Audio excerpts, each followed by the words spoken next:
Sebelum masuki abad pertengahan, telah terjadi perang Peloponesial yang berujung pada menyerahnya Athena Yunani kepada Kekaisaran Macedonian yang berpusat di Sparta yang dipimpin oleh Alexander Agung dan berlangsung mulai tahun 431 sebelum Masehi sampai dengan tahun 404 sebelum Masehi.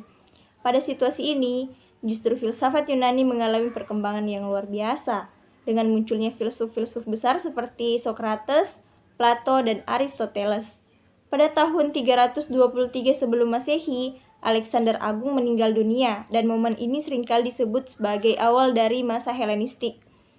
Masa Helenistik berakhir ketika Kekaisaran Romawi muncul pada abad ke-31 sebelum Masehi dan berhasil menguasai Yunani. Pada masa Helenistik inilah muncul beberapa pemikiran, sebagiannya anti-filsafat dan sebagiannya lagi pro-filsafat. Hasil pemikirannya akan dijelaskan pada slide selanjutnya. Sebelum masuki abad pertengahan, telah terjadi perang Peloponesial yang berujung pada menyerahnya Athena Yunani kepada Kekaisaran Macedonian yang berpusat di Sparta yang dipimpin oleh Alexander Agung dan berlangsung mulai tahun 431 sebelum Masehi sampai dengan tahun 404 sebelum Masehi. Pada situasi ini, justru filsafat Yunani mengalami perkembangan yang luar biasa, dengan munculnya filsuf-filsuf besar seperti Socrates, Plato, dan Aristoteles. Pada tahun 323 sebelum Masehi, Alexander Agung meninggal dunia dan momen ini seringkali disebut sebagai awal dari masa Helenistik. Masa Helenistik berakhir ketika Kekaisaran Romawi muncul pada abad ke-31 sebelum Masehi dan berhasil menguasai Yunani. Pada masa Helenistik inilah muncul beberapa pemikiran, sebagiannya anti-filsafat dan sebagiannya lagi pro-filsafat. Hasil pemikirannya akan dijelaskan pada slide selanjutnya. Saya akan menjelaskan tentang sinisme. Sinisme didirikan oleh Antisthenes dan merupakan murid dari Socrates. Sinisme dibentuk karena adanya ekspresi ketidakpuasan terhadap situasi saat itu. Sinisme mengatakan kebahagiaan dapat diraih dengan dua hal, yaitu nilai-nilai dan mencukupkan diri. Sinisme menganggap penting hal-hal yang berbau alamiah, lalu sebaliknya menolak hal-hal yang tidak berbau alamiah. Epicurus dan Stoikis. Epicurus dipelopori oleh Epicurus 342 sampai 270 dan Stoikis dipelopori oleh Zeno 333 sampai 264. Menurut Robinson, baik Stoikis maupun Epicurus memahami realitas bersumber dari satu elemen, sedangkan Stoikis memandang rasio atau logos sebagai elemen utama, sedangkan Epicurus memandang atomlah sebagai elemen utama. Walaupun saling bertentangan, keduanya memiliki beberapa kesamaan. Selain sama-sama monis, keduanya juga termasuk asosianis, yang meyakini bahwa elemen-elemen indrawi merupakan bahan dasar dari konsep Robinson 1995. Selain itu, keduanya juga menyepakati kehidupan yang lebih teratur, harmoni, beradab, dan sopan. Hal itu bertentangan dengan apa yang disampaikan oleh kaum skeptik dan sinik.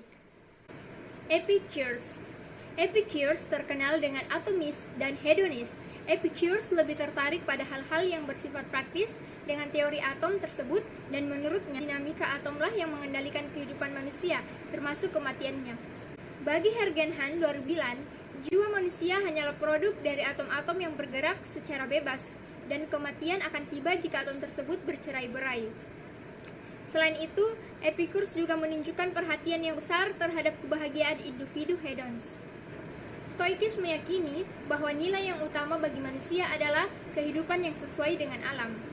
Keyakinan material dianggapnya akan hilang. Manusia seharusnya hidup secara alamiah. Kebahagiaan diperoleh jika hidup sesuai dengan kehendak alam. Nasib baik ataupun buruk sebaiknya diterima saja. Selanjutnya adalah pandangan Philo. Pandangan Philo banyak dipengaruhi oleh Bible yang merupakan kitab umat Kristen yang berkuasa pada saat Kekaisaran Romawi pada saat itu.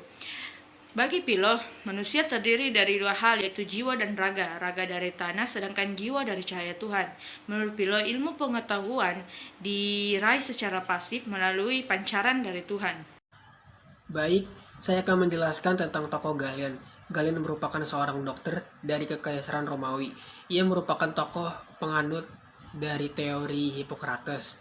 Dia berkeyakinan bahwa unsur-unsur yang ada pada sistem tubuh manusia memiliki fungsinya masing-masing. yang menjalankan fungsi psikologis dan juga biologis pada manusia, diyakininya sebagai animal spirit. Dia juga mengembangkan teori dari Hippocrates. Dia mengemukakan bahwa ada 4 cairan pada tubuh manusia. Yang pertama ada darah, yang kedua ada empedu hitam, yang ketiga ada empedu kuning, dan yang terakhir adalah lendir. Darah melambangkan sebagai udara, temperamennya sanguine, karakternya itu berani, antusias, dan juga optimis. Empedu kuning melambangkan sebagai api, temperamennya klorik, karakternya ambisius, bebas, dan juga mandiri. Empedu hitam melambangkan tanah, temperamennya melankolik, karakternya analitis, serius, dan juga perfeksionis. Dan terakhir ialah lendir. Lendir melambangkan sebagai air, temperamennya pelikmatik, mencerminkan tenang, sabar, damai, dan juga humoris. Terima kasih. Tokoh selanjutnya adalah Plotinus. Plotinus merupakan seorang tokoh Neoplatonis yang paling terdepan. Ia dianggap sangat penting dikarenakan dia sangat berpengaruh pada pendiri aliran praktisme Amerika, dan ia berkeyakinan bahwa segala sesuatu bersifat hierarki. Tuhan sendiri berada pada hierarki yang paling tinggi, spirit yang merupakan citra dari Tuhan, dan yang terakhir ialah jiwa. Pandangan ini berbeda dengan pandangan Stoicism yang menganggap bahwa jiwa pada manusia dan pada Tuhan itu sama. Sama halnya Plato, Plotinus pun beranggap bahwa jiwa merupakan sesuatu yang bersifat imaterial, terpenjara di dalam. Hanya melalui meditasilah jiwa tersebut bisa melepaskan diri menuju keabadian. Baiklah, saya akan melanjutkan materi yang dibawakan oleh Saudara Farhan. Saya akan membawakan materi tentang Saint Augustine.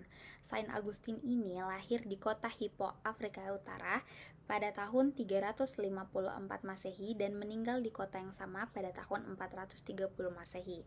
Kehancuran Romawi benar-benar terjadi setelah Augustine wafat. Kemudian, Eropa memasuki masa yang disebut masa kegelapan atau Dark Age. Augustine merupakan figur pentingnya Neoplatonisme di kalangan agama Kristen.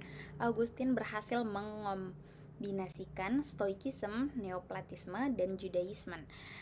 Ia meyakini bahwa jiwa merupakan entitas spiritual yang terpenjara dari raga yang bersifat material.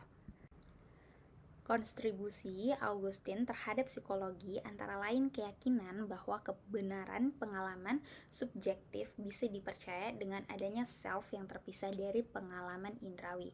Bagi Augustine, sebagian ingatan bersifat indrawi dengan sebagian lain lagi bersifat intelektual, serta ingatanlah yang membuat kita sadar akan sesuatu. Masa kegelapan atau Dark Age.